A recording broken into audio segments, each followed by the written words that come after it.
নমস্কার বন্ধুরা, education culture YouTube চ্যানেলে তোমাদের স্বাগতম। তো আজ অর্থাৎ 12ই জুলাই 2024 তারিখে তোমরা যারা সেকেন্ড স্লটের জন্য অ্যাপ্লিকেশন ফর্ম ফিল আপ করেছিলে ডিপ্লোমার ফার্স্ট ইয়ার অ্যাডমিশান তথা জেক্সপো ক্যান্ডিডেট হিসেবে এবং ডিপ্লোমার সেকেন্ড ইয়ার অ্যাডমিশান তথা ভোকলেট ক্যান্ডিডেট হিসেবে, তো তোমাদের কিন্তু মেরিট লিস্ট বা র্যাঙ্ক কার্ড আসার যে তারিখ ওয়েস্ট বেঙ্গল স্টেট কাউন্সিলের অফিসিয়াল ওয়েবসাইটের মতে সেটা হচ্ছে আজ অর্থাৎ 12ই জুলাই 2024 তারিখে।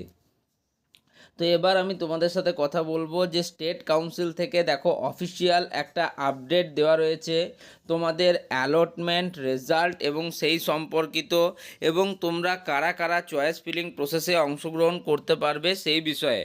তো চলো আমরা একটু নোটিশটা বিস্তারিত জেনে নিই।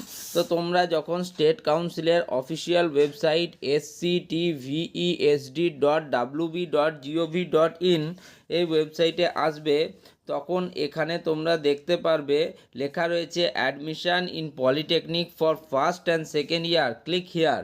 তো এই ক্লিক হিয়ার অপশানে ক্লিক করা মাত্র তোমরা আরেকটা নতুন পেজে চলে যাবে, যেখানে পশ্চিমবঙ্গ রাজ্য কারিগরি ও বৃত্তিমূলক শিক্ষা এবং দক্ষতা উন্নয়ন সাংসদ বা West Bengal state council of technical and vocational education and skill ডেভেলপমেন্টের যে তোমরা তোমাদের যে অ্যালটমেন্ট রেজাল্টসমূহ ফার্স্ট ফেজের অ্যালটমেন্ট রেজাল্ট তোমরা কিন্তু এখান থেকে দেখতে পেয়েছিলে।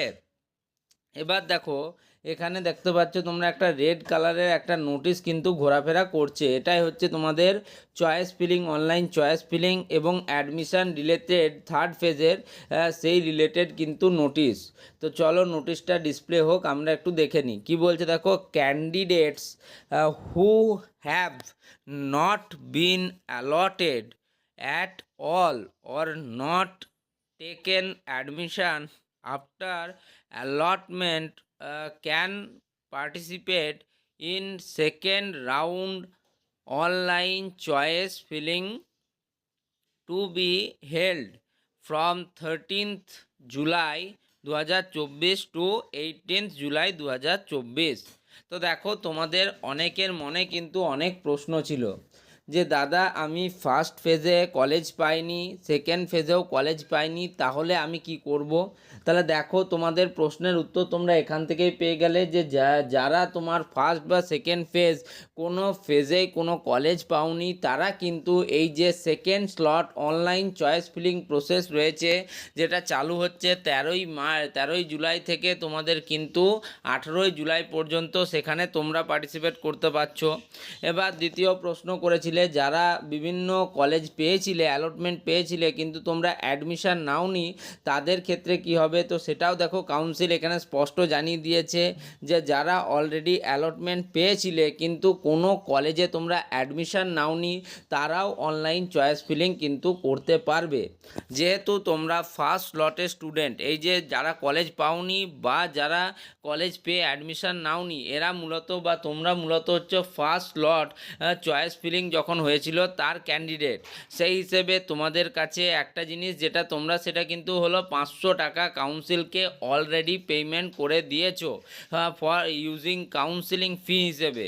বাট যে সমস্ত স্টুডেন্টরা second slot form fill up প্রসেসে অংশগ্রহণ করেছিল, যেই ফর্ম ফিল আপ প্রসেসটা হয়েছিল তোমাদের 30 জুন 2024 অবধি, তো তাদেরও কিন্তু চয়েস ফিলিং করতে পারবে তারা। তাদের মেরিট র্যাঙ্ক আজকে আসার কথা রয়েছে, তো মেরিট র্যাঙ্ক আসার পরে তোমরাও কিন্তু এই চয়েস ফিল আপ প্রসেসে অংশগ্রহণ করতে পারবে। তবে তোমাদের এই চয়েস ফিলিং প্রসেসে অংশগ্রহণ করার পর পে কাউন্সিলিং ফিস হিসেবে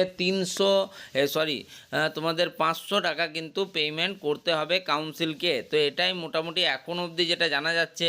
কাউন্সিল থেকে কিন্তু অফিসিয়াল আপডেট আসছে, তোমরা সেই অফিসিয়াল আপডেটগুলোতে যদি চোখ রাখতে চাও তাহলে অবশ্যই তোমরা এই চ্যানেলটিকে সাবস্ক্রাইব করে রাখো, ভিডিওগুলিকে লাইক করো এবং বন্ধুদের মধ্যে প্রচুর পরিমাণে শেয়ার করো, কারণ তোমরা বুঝতেই পারবে পরবর্তীকালেও প্রচুর তোমাদের কিন্তু এই চ্যানেল তোমাদের জন্য হেল্পফুল হবে।